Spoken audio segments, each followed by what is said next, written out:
মৌলিক 7টা জিনিস আছে। এই 7টা জিনিসকে যদি কেউ বিশ্বাস না করে, সে যত বড়ই শিক্ষায় শিক্ষিত হোক, তার যতগুলো ডিগ্রি থাক, সে যত বড়ই বৈজ্ঞানিক, দার্শনিক, সাহিত্যিক, মাস্টার, ডাক্তার, ডক্টর, ব্যারিস্টার, সে যেই হোক না কেন, এই মৌলিক 7টা জিনিসকে বিশ্বাস করে না, সে পক্ষরা ইমানদার নয়। শরীয়তের ভাষায় সে বেঈমান, সে কাফের।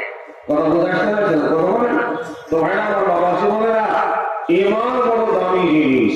ইমান খুব দামি জিনিস। ইমানের দাম কত?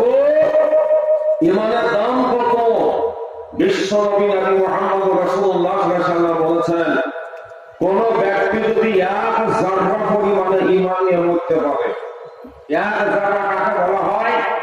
একটা রায়ের দানা। এই যে রায়ের আমরা তেল করি, এই একটা রায়ের দানাকে ভেঙে 35 ভাগ করলে এক ভাগের নাম হলো যারা। সুবহানাল্লাহ। এক ভাগের নাম হচ্ছে যারা।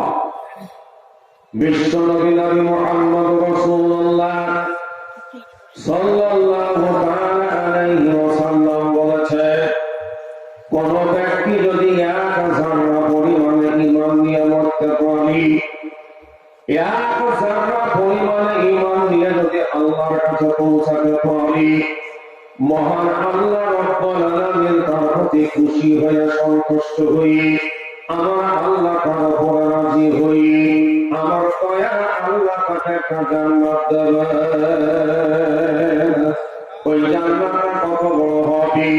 আপনাদের কাঞ্চন প্রতিঘর কাজে এই গ্রামের সমান না, ইসলামপুর থানার সমান না, মুর্শিদাবাদের সমান না, পশ্চিমবঙ্গ রাজ্যের সমান না, ভারতবর্ষের সমান নয়।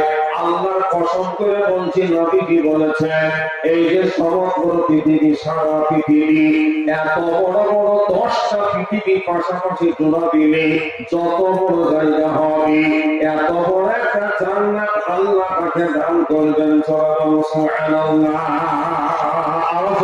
সুবহানাল্লাহ। একটা জান্নাত আল্লাহ দান করবেন।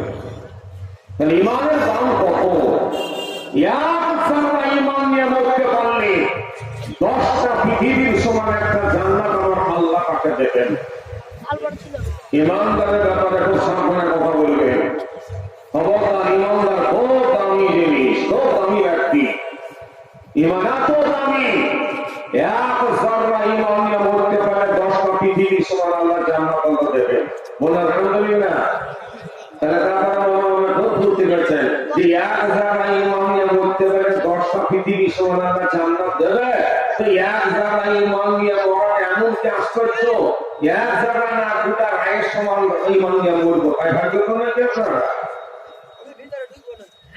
মুসলমান, ভালো করে শুনে রাখো, ঈমান নিয়ে মরতে পারলে 10টা পৃথিবীর সমান জান্নাত আল্লাহ দেবেন। আপনারা মনে মনে কি ভাবছেন? 1 যারা ঈমান নিয়ে মরা এমন কি আশ্চর্য ব্যাপার? তাই তো ভাগ্য নাকি?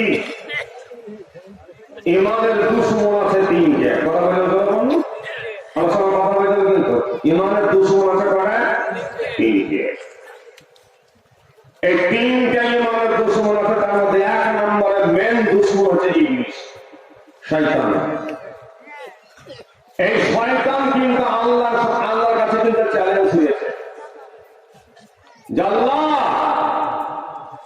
এই আদমকে সেজদা না করার কারণে আমি তোমার কোটি কোটি কোটি কোটি ফেরেশতাদের সর্দার ছিলাম, অধিনায়ক ছিলাম, আমার শেষ হয়ে গেল।